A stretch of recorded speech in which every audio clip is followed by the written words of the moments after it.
welcome New York Times best-selling author Scott Harrison.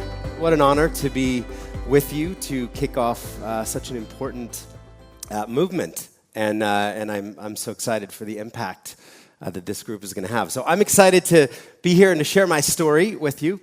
I'll start at the beginning. So I was born in Philadelphia. This was my mom, my dad. He was a business guy. She was a writer. And when I was 4 years old, we moved into an ugly gray house in the suburbs because my dad wanted to get closer to his job and spend more time at home. What we did not know was that this house came with a carbon monoxide gas leak. And on New Year's Day, 1980, my mom walks across the bedroom. She collapses unconscious on the floor. And she was the canary in the coal mine. So this led to a series of blood tests, the discovery of the leak. And my dad actually ripped out this faulty furnace with his hands and threw it on the sidewalk. So unfortunately, Mom was never the same again. And as a 4-year-old, I watched her go from this vibrant super mom, a super wife, a journalist for the big newspaper in the city, and she became an invalid, permanently disabled. So what happened was her immune system irreparably shut down, and her body's ability to process any chemicals stopped. So unfortunately, I have 45 years of experience with the 3M family of masks, and I never saw my mom's face from that time on as a kid. So she lived in bathrooms covered with tin foil. She was connected to oxygen, and I grew up as an only child, really helping to take care of her. So I did the cooking and I did the cleaning. And I played piano, Sundays at the church we went to. And if you'd asked me what I wanted to be when I grew up, I would have said, I'm going to be a doctor so I can cure Mom and then cure other people like her. I did not become a doctor. Instead, I moved to New York City at 18 years old, and I became a nightclub promoter. So I think I woke up and had this moment and, I lost my childhood. I didn't have any fun. I'm going to go and have some fun. And I realized that, if you wanted to rebel, there was this extraordinary job where you could get paid to party. You could get paid to drink alcohol for free. And if you got the right people inside the right nightclubs, you could make a huge amount of money. People would pay $20 for a drink that cost 20 cents to make. So I spent the next 10 years, to the horror of my parents, filling up 40 nightclubs in Manhattan and partying my way through New York City. Here's a picture of me 10 years later. And what's so sad about this picture is that I'm holding out a Rolex watch so that the club photographer notices my watch. This is what I thought was important in life. And, I was flying around on other people's private jets and chasing Fashion Week around to Milan and to Paris and to London. And over 10 years, the moral decay set in, and I picked up all the vices that you might imagine would come with a lifestyle where you go to dinner at 10, you go to the club at 12, and then you go somewhere else at 5 a.m. So at 28 years old, I realized, wow, I've become the worst person that I know.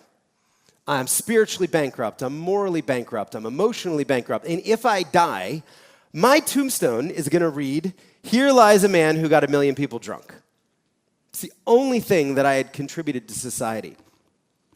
And I realized that a massive change was needed in my life. Not a pivot, not a small course correction, but I needed to find the 180-degree opposite. And I tried to find my way back to the foundation of morality that my parents had tried to instill in me.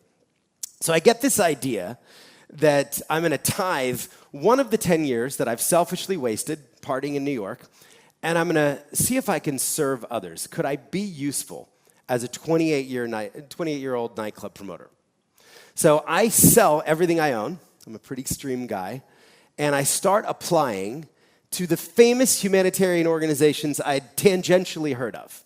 So I apply to the Red Cross. I apply to Save the Children and Doctors Without Borders and 10 organizations.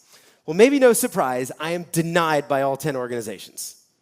No one is looking for a nightclub promoter to volunteer at their serious humanitarian organization. So I'm really disappointed because now I want to serve, and I've left New York, but no one will take me. Well, this one organization writes me and says, if I was willing to go live in the poorest country in the world, post-war Liberia, West Africa, and if I was willing to pay them $500 a month, then they would take me. So I said, this is perfect. I mean, this is the opposite of my life. And I dusted off a degree I'd gotten in journalism at New York University and said, hey, maybe I can come and tell stories that would help you raise awareness and money and take photos. I'd always been a pretty good photographer. So at 28 years old, my life changes radically, and I go into Liberia backed by 14,000 United Nations peacekeepers. Now, at the time, this was the largest force deployed in the history of the world by the UN to pick up the pieces after Charles Taylor had left the country. I was volunteering on a hospital ship, a 522-foot ocean liner that had been gutted and turned into a floating hospital with a very simple idea. Let's bring the best doctors in the world on their vacation time to people who can't afford access to medical care. And I was going to document everything that happened. So I met this amazing guy. This is Dr. Gary Parker. He was a California surgeon who had heard about this opportunity, and he signed up for 3 months. And when I joined the ship, he had been there 21 years. Never went back to his plastic surgery practice, and had dedicated 2 decades of acting as a free surgeon. So I wanted to know everything about him and how he did it and what his life was like. So I asked him kind of to mentor me, and he became a friend very early on in the ship.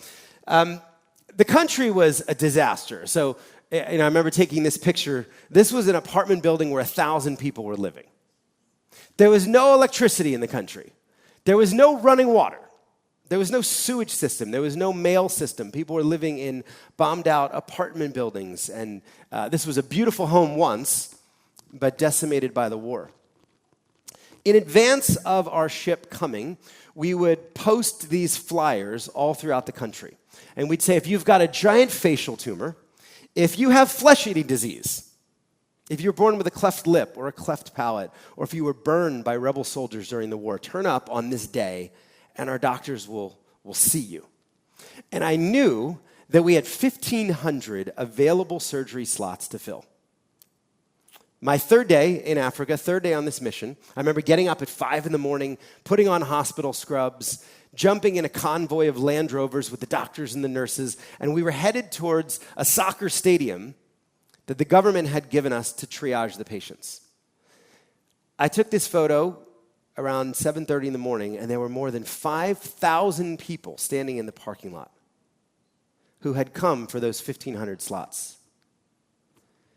And I realized we're going to send 3,000 sick people home without seeing a doctor. I later learned many of them had walked for more than a month from neighboring countries, from Cote d'Ivoire, from Sierra Leone, from Guinea, just with the hope of seeing a doctor. First child I photographed that day was this 14-year-old boy named Alfred. What you see here is just a benign tumor. Now, his mom had gotten him there early. She was there 3 days before to make sure he got seen. And she pulls out this photo and says, this was my son at 10 years old, completely healthy. And then this benign tumor starts growing, and there's no surgeon to take him to, so they took him to the witch doctor, and that didn't work. And 4 years later, you have a child suffocating to death on his own face. Terrified. Well, I learned this is why these doctors had come from 41 countries, and instead of going to the Maldives, had come so they could operate. And a couple days later, I documented this 8.5-hour surgery, and Dr. Gary took out the tumor, and then a couple weeks later, I got to take him home to his village, and I got to watch this little boy heal and get his face and his life back. So this was my experience for a year, 1,500 times meeting women like Martha Lean. She told me that as this tumor grew for 8 years, people would stone her. They would throw rocks at her face because they believed she was spiritually cursed. And what she needed was a 40-minute simple surgery to get her life and her dignity back. So this whole time, I take 50,000 photos this year, and I am bombarding my nightclub list of 15,000 emails.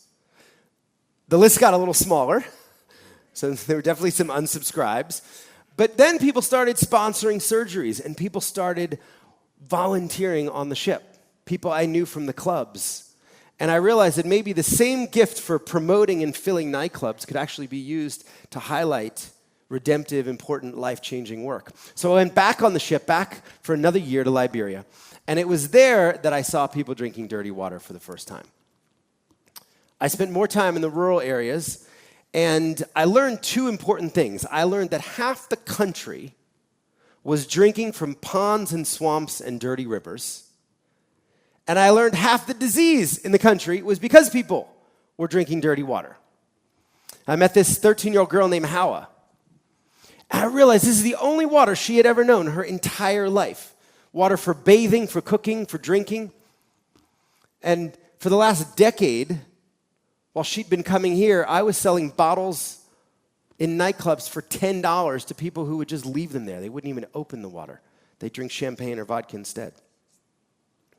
So at the end of this second tour, I came back to New York City, and I felt like I had discovered what would be my purpose. I remember showing those photos to Dr. Gary, and he said, if people just had water, there wouldn't be 5,000 people standing outside a parking lot. We wouldn't be sending thousands home. He said, why don't you go work on the most basic need for life?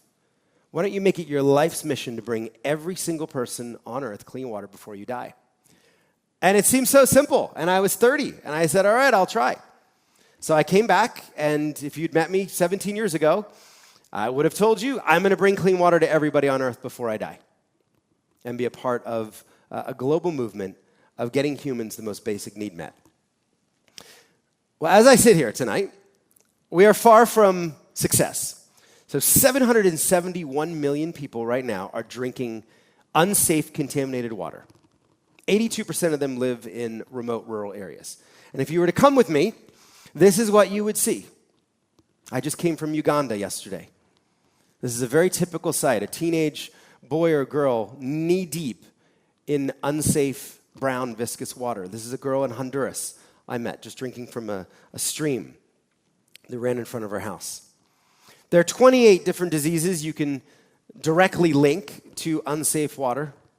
So we know that so much of the disease, half the hospital beds in some of these countries, are caused by this. This is a child I met in Kenya. Every time she would drink from this bottle, she would vomit. And then she would drink. It was from the Molo River, a muddy river that ran near her house. And I remember giving her the clean water we had and taking this away from her and promising to try to come back and find a solution. But I took this bottle back to New York City, and I gave it to a lab, and they put it under a microscope. And this is the video that they sent me of what she was drinking. The water was alive. We gave them New York City tap water, nothing. I'll travel in communities where women will show me the leeches that they have to pick out of the water. And they'll say, the big leeches are never a problem. We can strain them out. But sometimes the little leeches will get stuck inside our throats, or worse, the throats of our children. And then we either have to use sticks to pry the leeches from the back of their throat, or sometimes they will drink diesel to actually kill the leech.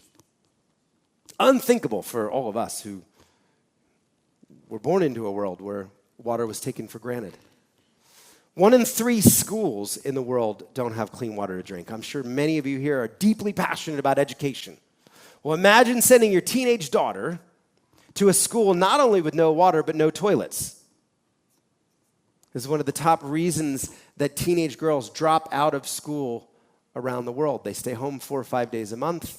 They fall behind in their studies, and then the cultural pressure is already great of women to go get the firewood and go get the water and to go take care of the house. You see so many girls in the middle of the school day breaking their backs with 40 pounds of dirty water in the hot sun as they carry this for 5 or 6 hours every single day.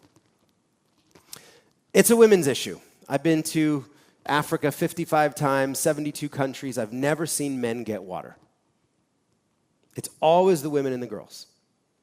The men are farming, they're taking care of the livestock, sometimes working in factories, and it's the women that are digging in a sandy riverbed, hoping to find water at the bottom of it, or wading into this river, which they told me was infested with crocodiles.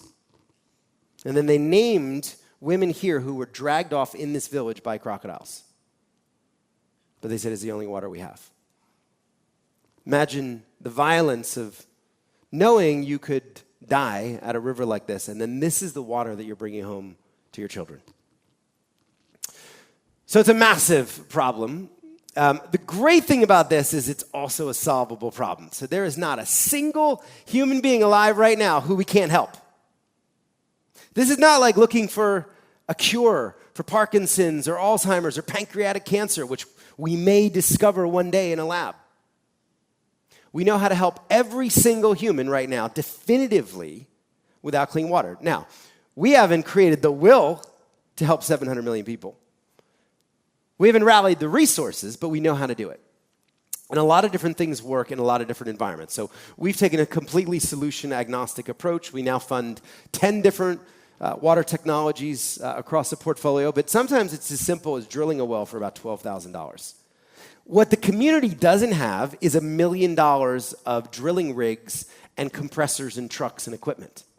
They don't have the $12,000 to drill the hole. But when we're able to bring in local skilled hydrogeologists, it takes only 3 days to take a community from dirty water to clean water. And I've been a part of dozens of these moments when they strike water and they flush the well. And hundreds of people, sometimes thousands of people, are cheering and singing and dancing, knowing that their community will be forever different with the coming of clean water. We don't really have a slogan at Charity Water. If we did, it would be that water changes everything it touches. Water impacts health. And there's so much data behind this. We found an 82% reduction in disease at some of the clinics before and after the project. When you can bring clean water and sanitation to a school, it impacts the education of everybody there. The grades go up. I was just at a school 2 days ago in Uganda, and the headmaster was telling us that 150 girls joined the school after the community got water and the school got water. This was out of 800 in a primary school. Women get time back in their day, and they can spend more time leading their families, leading their communities. We hear stories of entrepreneurship.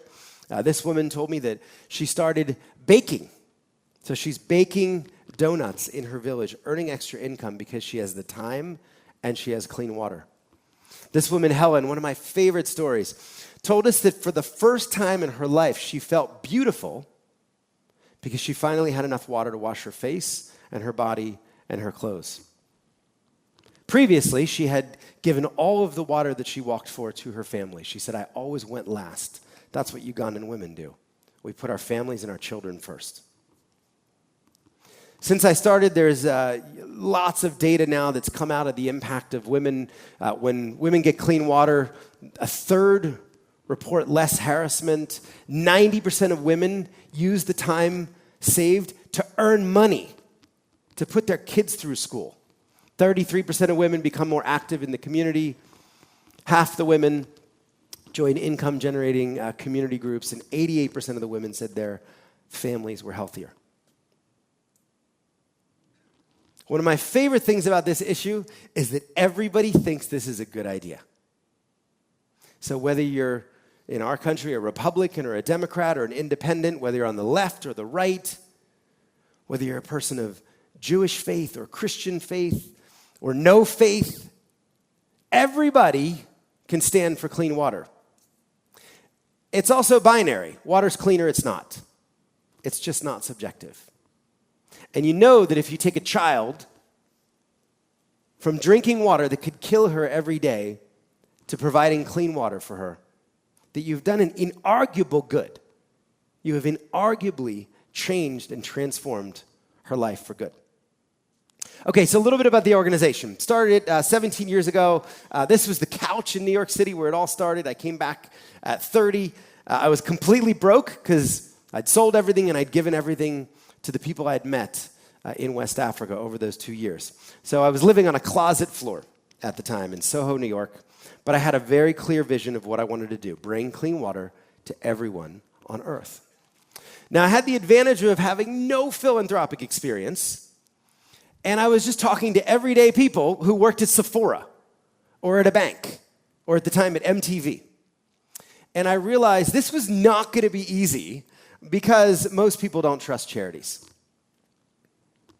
In America, 42% of people responded that they didn't trust charities when asked. More recently, a study came out that found 70% of people believe charities wasted their money. You're going to hear Dan Pallotta, who's a good friend, talk about this in the speaker series. So I thought maybe we could do something even bigger than the mission. Maybe we could try to reinvent or reimagine charity. Anne-Marie was talking about tzedakah. Charity, if you look up, the word goes all the way back to the Latin, and it means love, caritas, to look after your neighbor in need and get nothing in return. I thought we need more people moving towards charity, not cynical and skeptical and making excuses.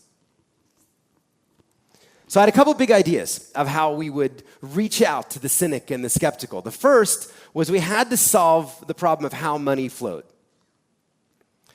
So I thought, what if I could make a promise that 100% of every donation ever given to the organization would go directly to build water projects that help people get clean water?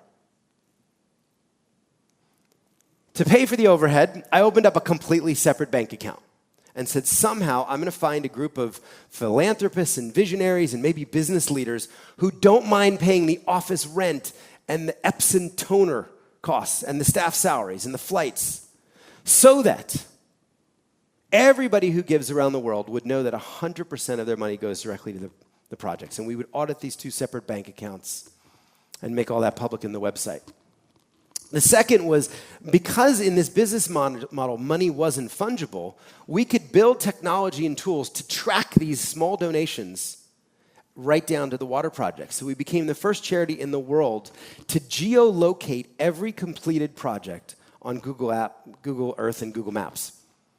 We actually started a year before Google Maps. And we have the largest data set, all transparent. So we would say to someone, we'll show you where your money goes. And then the third pillar was just this belief that for our work around the world to be culturally appropriate, for it to be sustainable, it had to be led by the locals in each of these countries. So our job would be to go and find these local groups and then scale them. Help them hire more hydrogeologists. Help them hire more technicians and drivers. And if we were successful, we'd create thousands and thousands of local jobs. And it'd be guys like Joe Madiath up at the top in Orissa, India, who's been at it for 30 years. He and his team would be getting the credit for leading the development. They would be the heroes, not us. So I put all this together, and the only idea I had to kick off the charity was not to rent a theater in a very sophisticated way, but to throw a party in a nightclub. So I got a club donated. It was my 31st birthday, so I lured people there. I gave them an hour of open bar. But to get in the club, you had to put $20 in a big plexi box. And at the end of the night, we collected $15,000. And we took it immediately to a refugee camp in northern Uganda where 31,638 people were living. And they were all drinking from this swamp at the middle of the camp. We wish we had money to do a lot more, but we had enough money to do one well and to fix a couple broken ones. And then we sent the photos and the GPS coordinates and video of clean water flowing back to the 700 people. And we said, you came, you gave $20, here's where the money went.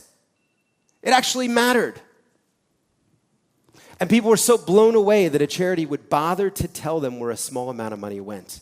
And we knew we were really onto something if we could bake this in to the business model of the organization.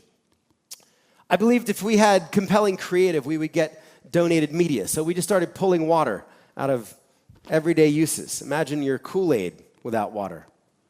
Imagine being a mother having to give your kid dirty water in a bottle. Well, this is why almost 5,000 kids were dying every day. Mothers with no choice.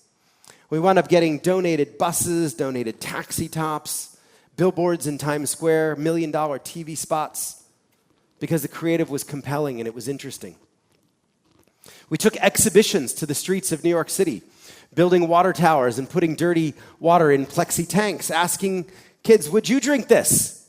Would you drink water from Central Park Pond or the East River or the Hudson River? Well, this is what 1/10 of the world is drinking. Why don't you be a part of the solution?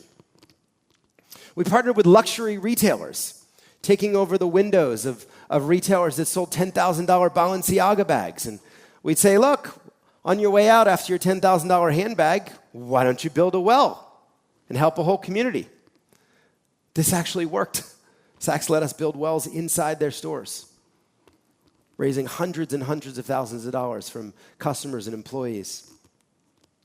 Worked with brands like American Express. They put us on their homepage for 3 months, took out a multi-million-dollar print campaign to spread awareness of the work of Charity Water. We were the first charity to use Instagram. We were the first charity to get 1 million Twitter followers. We believed that social media would be a great way for us to grow the movement and to prove where these micro donations went, and a way to celebrate the diversity of our community that started growing all the way around the world.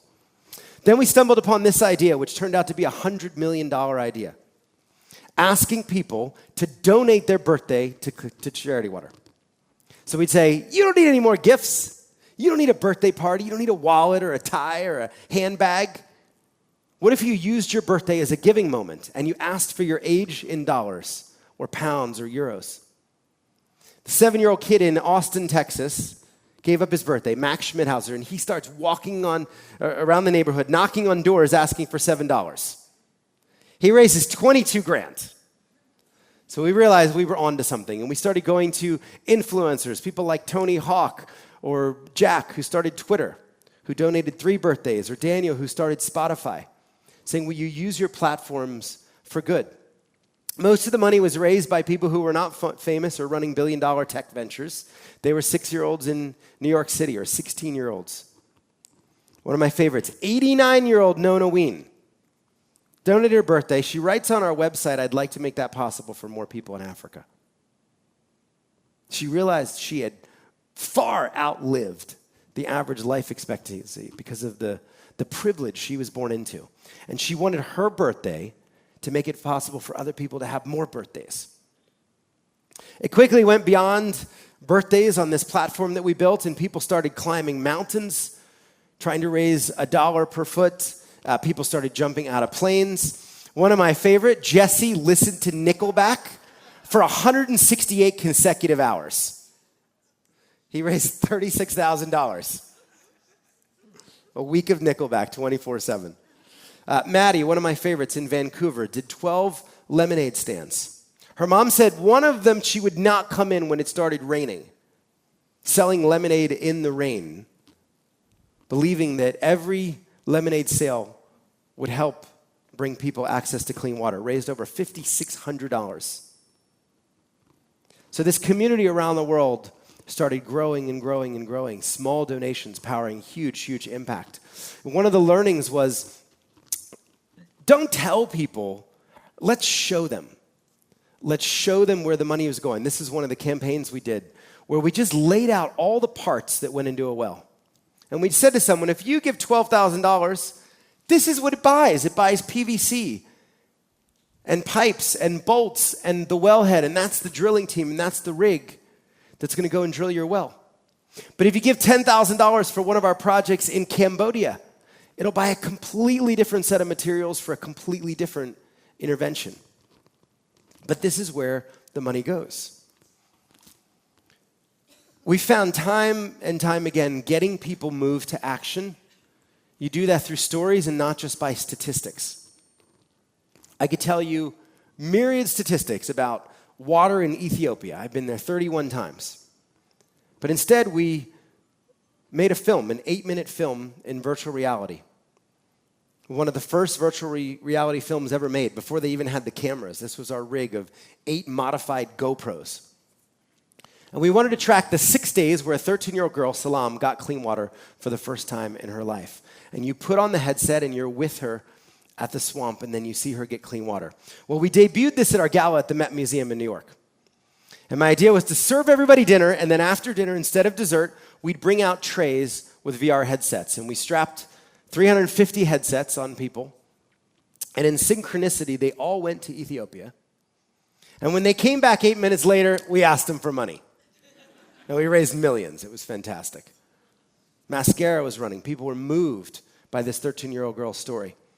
Connecting people to the impact has been so important. We started putting trackers on our drilling rigs so people could see where the rigs were in real time. We put our rigs up on Twitter. As we started expanding around the world, we said, how can we use technology to solve real-world problems? One of the problems was that we would see broken wells. We knew wells would break, not all of them would last, and how would we make sure that our projects were sustainable? So I wondered, could we create a smart well? I'd come across Nest. If a donor could control their vacation house temperature from their phone, why couldn't we control a well? I went to Google, won a $5 million innovation grant for this idea, and we did R&D over a 4-year period with 28 labs around the world, trying to create a smart well. We finally created a sensor for about $150. We installed it on 3,500 wells in Ethiopia, and the minute we did that, we got the largest data set in the history of the world when it comes to rural water supply. So now on a well with a sensor, we can not just tell a donor exactly where it is and show them a satellite picture and tell them how many people are benefiting, but we can show daily flow rates. We're also using this data to inform implementation. Here's a well that was working fine and then just broke. So now the system can alert a local partner here in Zimbabwe to then send out a guy on a motorcycle to fix the well and then put it back online so that we know clean water continues to flow. All this is open source, and now governments in Africa where we've not even worked are taking our wells and installing them, taking the sensors and installing them on government wells. This is the output to make sure this continues to happen. So we're 16 years into the journey, and from that closet floor in New York City, we've now had over 2 million people join Charity Water, and they've contributed over $750 million.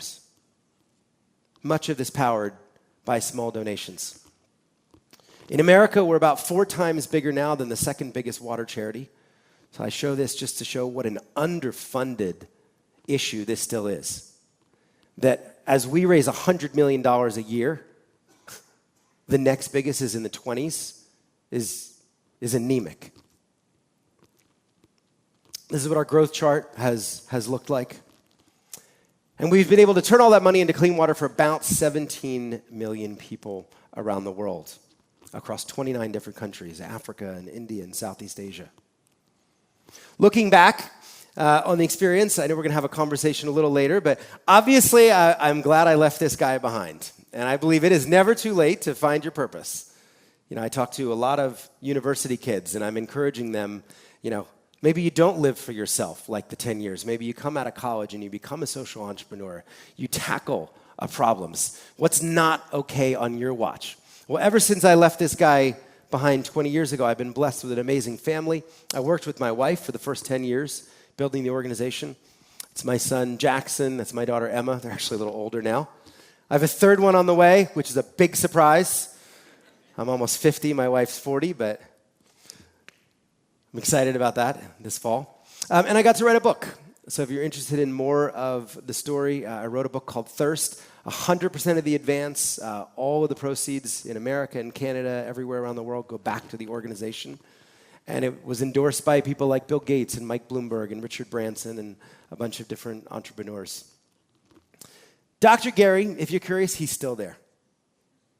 So he is almost at 40 years on that ship. He's lost all of his hair, he'll tell you. But that intrigues me. What would it look like to continue on this path for 30, 40, 50 years? To stay the course. Things take time. I got to visit the first well for my 31st birthday party over 10 years later, and it was still working. It's not a pretty well, as you can see. It's banged up. But over 10 million liters of clean water have flowed through that well, where a bunch of people came together and gave $20 more than a decade ago. As we look ahead, 16.8 million people. Okay, it's a start. It would fill up Olympic Stadium 300 times. It would fill up Bell 800 times. Or Madison Square Garden 856 times, where I'm from. But we spend 99% of our time really dissatisfied and discontent with how little we've done, because we've only solved 1/47th of the problem. But 2% of the way there.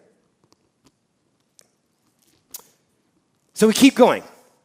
One final thought before I hand it back. This is a quote that someone sent me from a bodega in New York City 15 years ago. And he just sent me this picture. And it has stuck with me. And it has really been this animating, driving idea for my work and my life. And the quote actually comes from an ancient rabbinic text. And it says, "Do not be afraid of work that has no end." I love this idea. Because if your work is asking how you can use your time and your talent and your money to serve others, there's no end. There's no finish line. There's this idea sometimes, it's trendy for a charity to put themselves out of business. If we see a day when everybody has access to clean water, we're not going to go drop the mic and go work at a bank and try and go become millionaires. No offense if anybody's a banker. We would take everything we've learned, the community of tens of millions of people, and say, what could we do next? Should we make sure nobody's hungry? Should we make sure everyone has access to health care or a roof over their head? So if you're looking around you in your local community, in the global community, you're asking how you can use what you have been blessed with to end needless suffering, that's a never-ending journey. And that idea used to scare me, and now I love it. I've embraced it. So I look forward to having a conversation. Thanks for letting me share.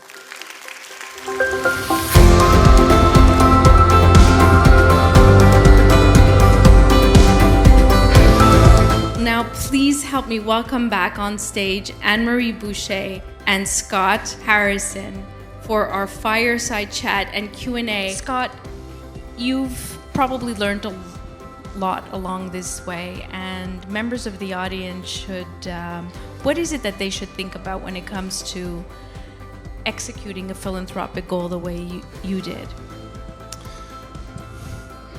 I'm not going to say focus, Yeah? because some of the philanthropists that I've been the most impressed with are working with a lot of different organizations. I think it's being radically generous. I'll tell one story.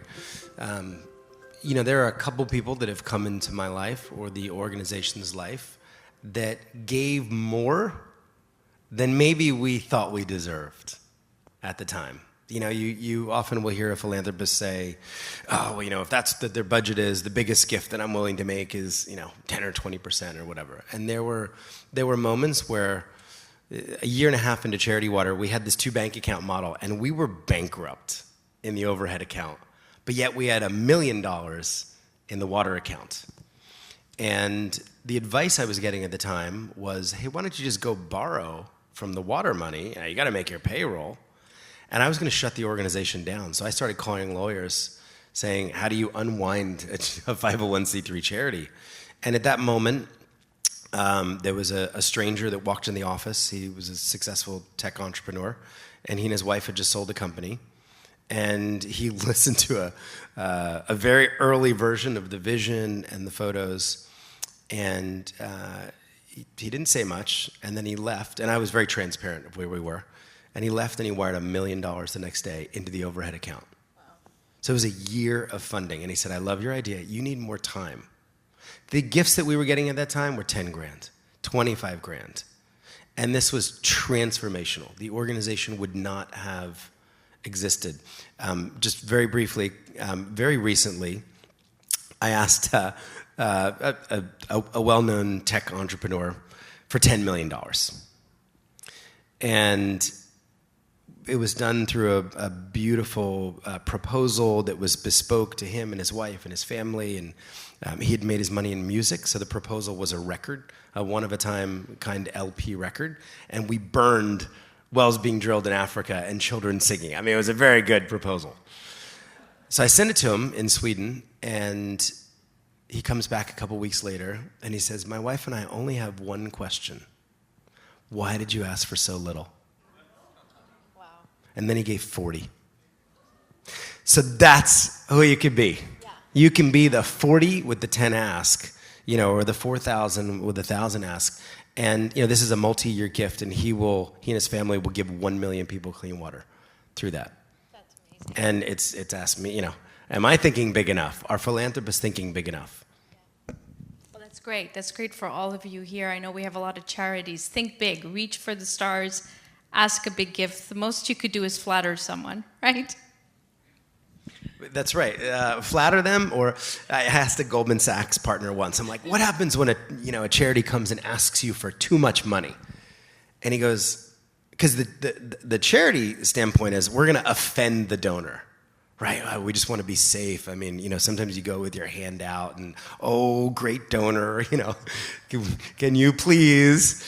So I said, "What happens when someone asks you for too much money?" He says, "I feel flattered that they think I would be that generous." He said, I go home and sometimes I ask my wife, "Why aren't we that generous? What would it take for us to be that generous?" I thought that was the opposite of how I thought it would land. That's great. That's great. Thank you. Anne-Marie, many philanthropists choose a single cause, the way Scott has, to tackle the water crisis. How do you balance a cause that you're really passionate about and that you roll up your sleeves and get really involved with the needs of the community, with basic needs? So, about 15 years ago, when my husband and I were lucky enough to have success come our way, we sat down and made the decision to have philanthropy be a meaningful part of our life. So that was step one decision. Step two, of course, was to go to the JCF and consolidate our philanthropy into this platform, very smart philanthropy, very easy. But the third part was to establish a plan, give it some thought, and the discovery process. And we came up with a plan that had 3 pillars. We call it our 3 buckets. It's a little bit of a corporate approach, granted, but we're both in the corporate world, so that was our first reflex. And the first bucket was the payment of our debt of gratitude. Gratitude for the community. We came to the realization that we had the great fortune to grow up and thrive in this beautiful Montreal community, and felt very grateful for that. But also realized that a community is just as strong as its weakest link. And if you do not take care of those weak links, which is essentially poverty, you put at risk that platform or that safety net that everybody benefits from. With poverty, there's no education, there's no health, there's no culture, there's no economic thriving. And we also realized that the best way for us to do that, to reach out and support that community or the most needy in that community, was through the 2 umbrella organizations in Montreal, Federation, CJ, and Centraide. They're the 2 umbrella organizations that together look after over 700 grassroots organizations that have their finger on the pulse and really know better than anybody, even the governments, how to take care of those needs. So for us, it was simply like a given.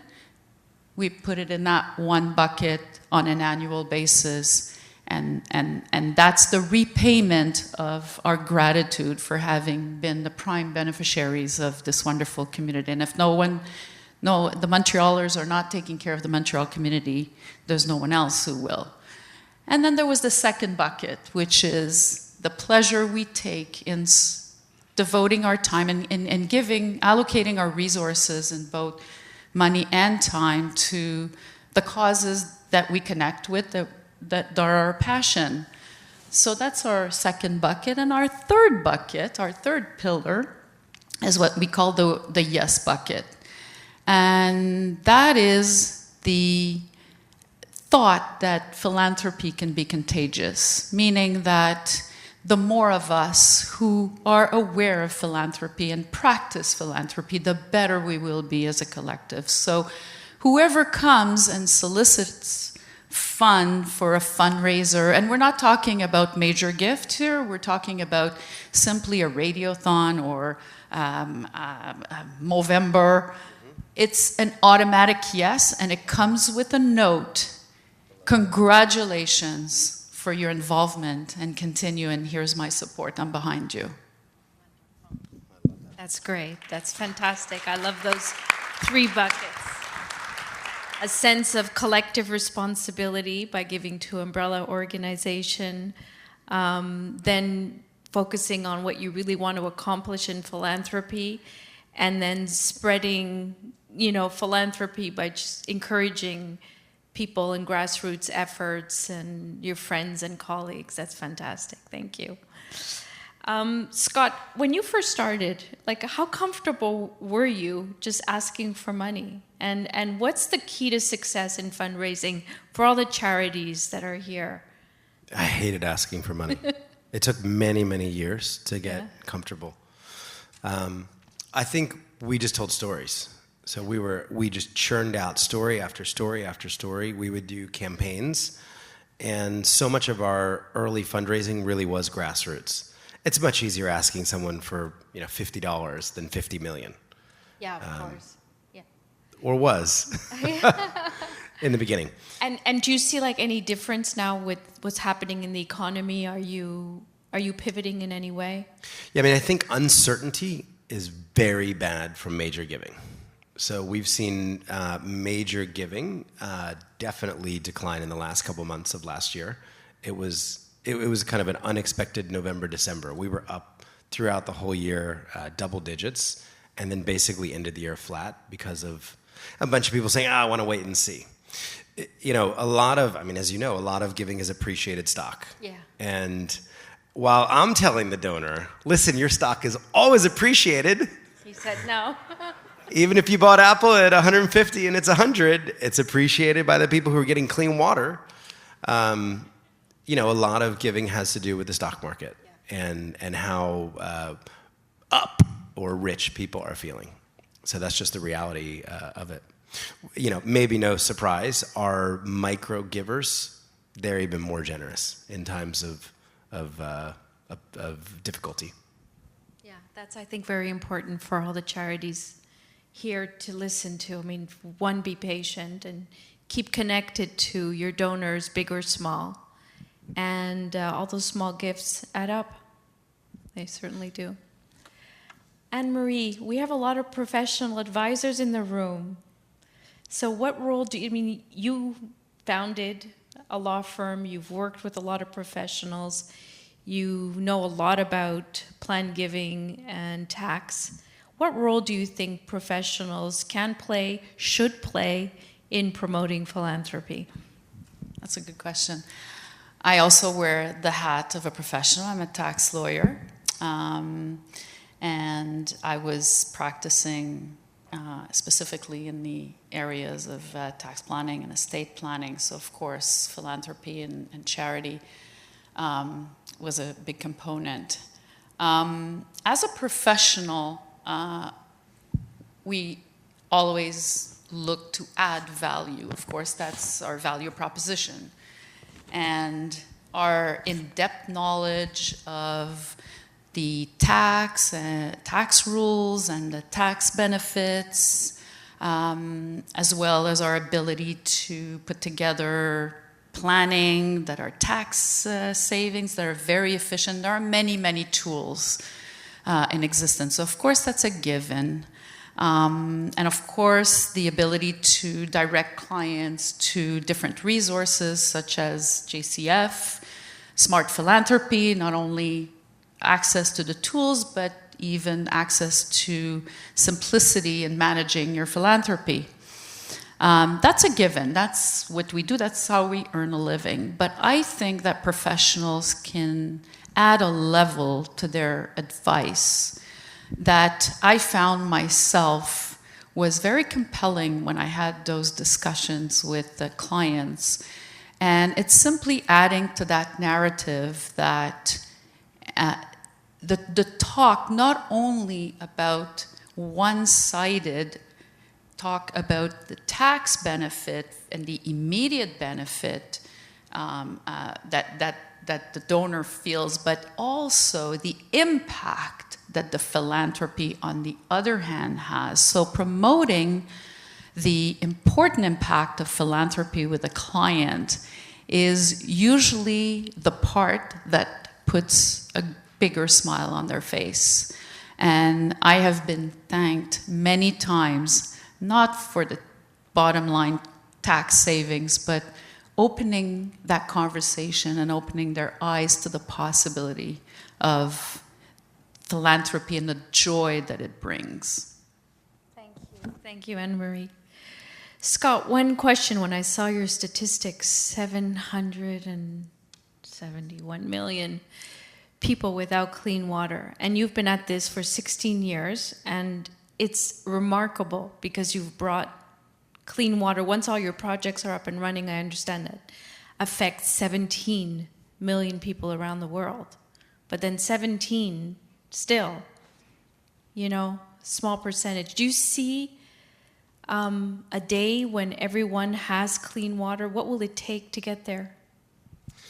There's been so much progress made. When I started, it was 1 billion without water. So we've grown in population and we've reduced the number. It was 1 in 6 people alive. Now it's 1 in 10 alive. I flew into Uganda last week and there was a big sign at the airport with a kid drinking clean water. And it was the government, and it said, Uganda access to clean water has now reached 68% of the population. Thank you for paying your taxes. When I started, it was in the 30s. So imagine a country, roughly 40 million people, going from 30-something coverage to now advertising 68. 68 is closer to 100 than 30 is. So we're seeing a lot of progress. We're seeing more energy. Unfortunately, most of the progress over the last 2 decades was in urban and peri-urban environments. So now 82% of the people are last mile. You can't pay the Chinese to build a $100 million city infrastructure system. You have to unbundle $100 million and take it to these micro communities. 12,000 here, 9,000 here, 16,000 here. So it's more challenging, this finishing up. But I'm hopeful. That's great to hear. And I love the fact that you quoted a rabbinical text. There's another one that says, we have an obligation to start the work. We don't have to finish it, but we have an obligation to start. So I like thank that. you for that. Thank you for that. I said earlier, things take time. So maybe for the nonprofits that are out there, I saw a 27-year stock chart of Amazon the other day. And for the first 20 years, it's like this. And then it goes up like this. And had Bezos quit in year 20, only 7% of the market cap was created in 2 decades. 93% of the market cap was created in the following 7 years. Now, he reinvested, showed up, but 2 decades. So, hopefully, we're 17, this is our 17th year. And I think you just have to show up. Nobody was going to give me $40 million 5 years ago or 10 years ago. And, I was in Uganda last week and with a corporation that we've asked for $60 million, and we'll get $60 million. That's fantastic. Any questions from our audience? Hi, my name is Stephanie Gutnick, and I'm with Yahoo, so I'm biased, but I believe in the power of advertising for educating and mobilizing people when it comes to charities. And the creative that I saw, Scott, that you have, as well as your strategy, is very innovative and compelling. So I'm curious, for the charities in the room, do you suggest or have recommendations about bringing talent in-house, or how to approach agencies and potentially getting their support pro bono? In-house. Okay. 100%. It's interesting. My wife now coaches small nonprofits. So she has a couple hundred nonprofits that she teaches marketing and storytelling to, and the bringing it in-house, a young talented creative or two creatives or three creatives is game-changing. Every agency experience that we've tried, every pro bono big agency experience has just fallen flat, and we maybe tried 3 or 4 times. And it feels great because you have this big named agency that did Coca-Cola or Google, and they're going to give you $1 million free, but they're not. It lacked the integrity, it lacked the soul, the sincerity that can come with the inside. So I'm a big believer in marketing. Yeah, and we actually are going to have a session during the year about how to tell your story in a compelling and, what you're saying, a very authentic way. And it doesn't cost a lot of money. You just need to hire a few deeply passionate, talented people who might want to leave an agency. My wife, Vic, she left an agency where she'd worked for 1 month designing a Clinique bubble. 1 bubble for Clinique. And she took a massive pay cut and gave up all of her health care and benefits to go give people clean water. So there are people out there who are dying to work for purpose, dying to work for your nonprofit if you value the creative and if you value the marketing. Hi, my name is Lucy Baum. I'm from Literacy Unlimited. We tutor adults on the West Island. On that marketing, that it's amazing, like some of the impact that people can visually see, like the people carrying jerry cans in their Wall Street suits. But oftentimes, nonprofits, they do outreach because marketing is seen as a, that's not what you do. And what is the perception of, I think Dan Pallotta talks a lot about that too in his TED Talk with relation to marketing. And so how do you overcome that boundary where people see you wasting their money and mistrusting the charities by using the funds to create marketing campaigns? So our hands are a little tied. What is your thought about that? I overcame that with a different business model. So I have 131 high net worth and ultra high net families who pay all the overhead. So I get to say to everybody, you pay for no marketing to millions of people. It's funny, Dan and I have known each other. You're going to love Dan. Dan is he's just fantastic. He hates my business model. We're really good friends, but in a way I say the opposite thing that he's trying to say, which is the charity should have higher overhead. They should spend more money on marketing. He's got a film coming out soon called Uncharitable in the next few weeks that I highly recommend. So that's how we've done it, because it's a real fear. That is a real tension where people say, oh, how much, what's your overhead ratio? And they don't run their businesses that way. Dan says, we're fine with the tobacco CEO to make $60 million, but God forbid Doctors Without Borders pays their CEO $1 million, right? We have no problem with that. We expect charities to pay anemic salaries and hire the worst people out there, but it's okay for, a sugar company selling sugar water to, have fantastic stock options and such. So I would argue that it's broken and that perception does need to change. But, as you'll hear, it's an uphill battle. So we've just, by design, said, it's not your problem. You know, if you see us marketing or if you see a TV ad, you didn't pay for it, 131 people thought that was a good idea. And that was their money that did it. Bonsoir Cathy, Scott, Anne-Marie, merci. Graham Singh de l'Église Anglicane from the Anglican Church. And I thank Cathy for her invitation to me to come tonight. Thank you. I also, for those who don't know the epic story of Cathy's involvement with the church, seeing one of the largest monastic properties in Montreal become a student residence is an amazing story of the network gathered here tonight. Remobilizing social purpose real estate. And that's my question. Scott, you mentioned the uplift from major donors in the stock market, and obviously that's the case. There's also such a major uplift in the real estate markets.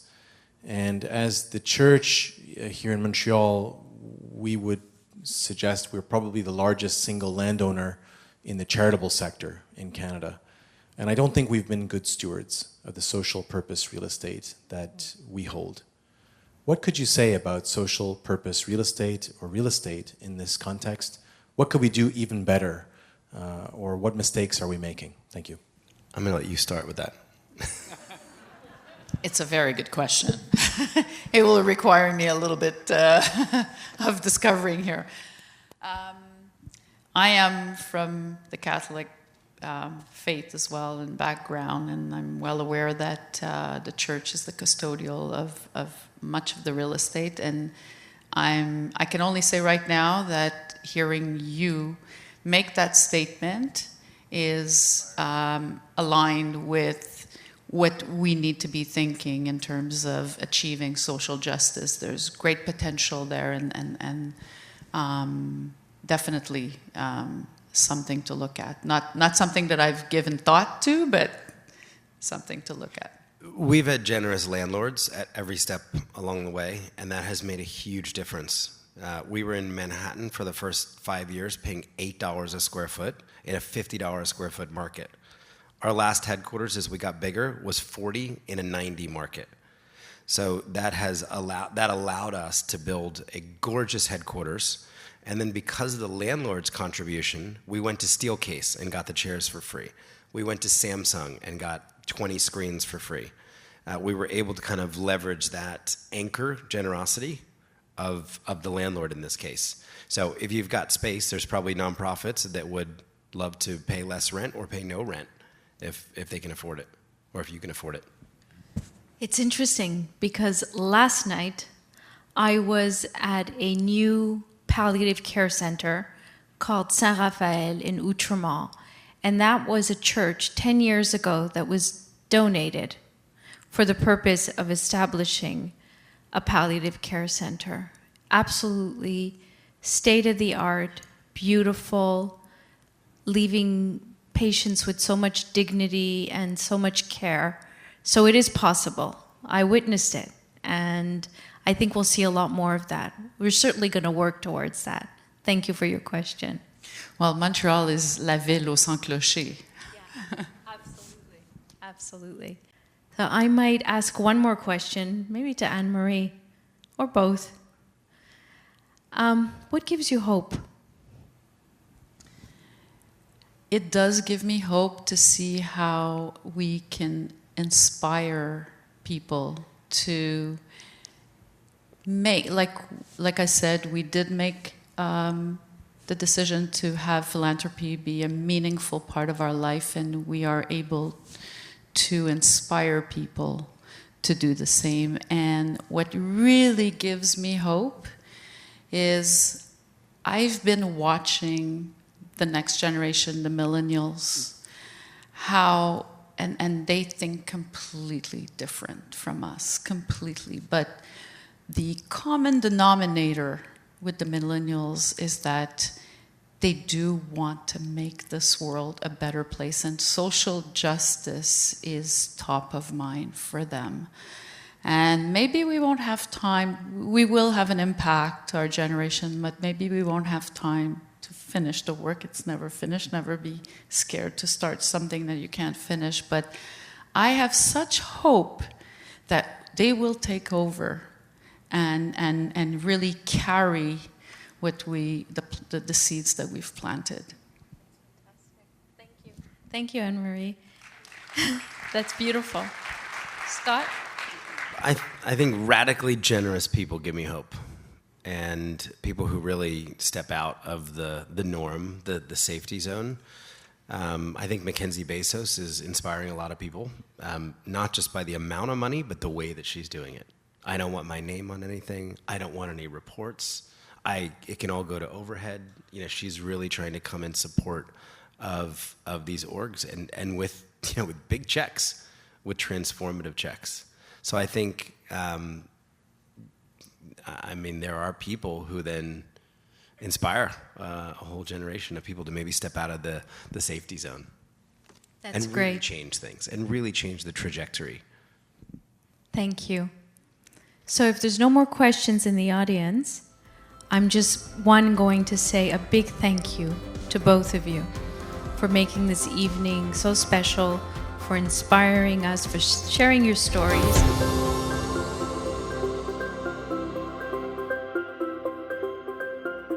La philanthropie détient le pouvoir de transformer des communautés entières et d'améliorer de façon significative la vie de millions de personnes. Un simple geste de bonté peut avoir des répercussions considérables sur la vie des gens. La Fondation communautaire juive de Montréal est fière d'inaugurer le Centre d'apprentissage philanthropique. A groundbreaking initiative that brings together professionals, donors, and charities to create a better future for generations to come. We're excited to have you embark on this journey to change the world through philanthropy. Over the next 12 months, we will invite you to highly curated events designed to inspire and give you the tools to reach your personal and organizational goals.